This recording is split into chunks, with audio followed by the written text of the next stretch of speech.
In today's video, we're looking at this quote by George R.R. Martin that reads, "A reader lives 1,000 lives before he dies. The man who never reads lives only one." So let's unpack this quote and see what it means for us as readers. And here's a little disclaimer. It's not my intention with these videos to tell you how to feel. Rather, I want to provide the space for you to feel something. So if you watch until the end and find yourself feeling a bit blue, then that's okay. That was kind of the point. Let's dive into it. So the first thing I thought about when I saw this quote was all of the books I've read throughout my life. Dozens and dozens of books where I've been able to experience different lives, so to speak. Where I've been able to walk alongside characters on their journeys. To love and lose alongside them. To learn alongside them. To grow alongside them. We can experience all of that just by virtue of reading books. Isn't that amazing?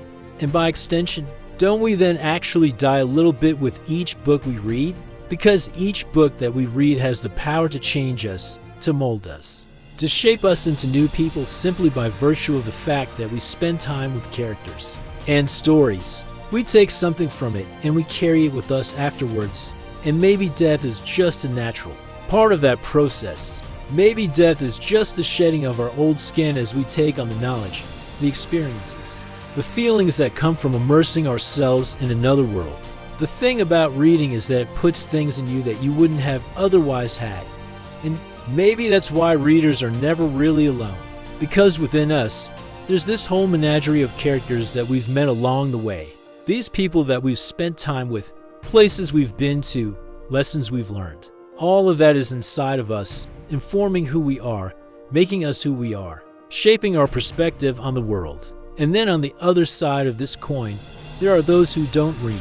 And I think the quote does a great job of highlighting the sort of life that those people must live. Because when we read, we get to explore things we might not have otherwise explored.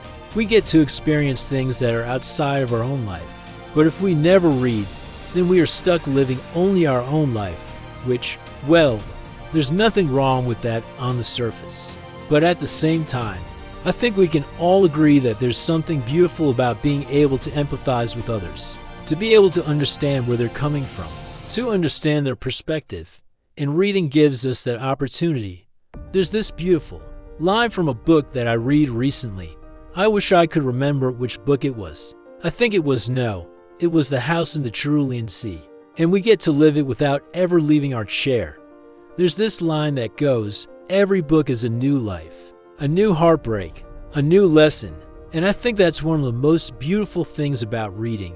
The fact that we get to experience all of these different lives without ever leaving our chair. And I think there is some truth to the idea that people who don't read are actually quite limited in the sense that they are not able to tap into this vast reservoir of human emotion, human experiences that books have to offer. They are not able to partake in these lives that are lived vicariously through the pages of a book. So if you ever feel stuck in your story, if you ever feel like your life is just the same old thing happening over and over again, then maybe it's time to open someone else's. You never know what you might find. And on that note, I'll leave you with this. Until next time, keep reading, and thanks for watching.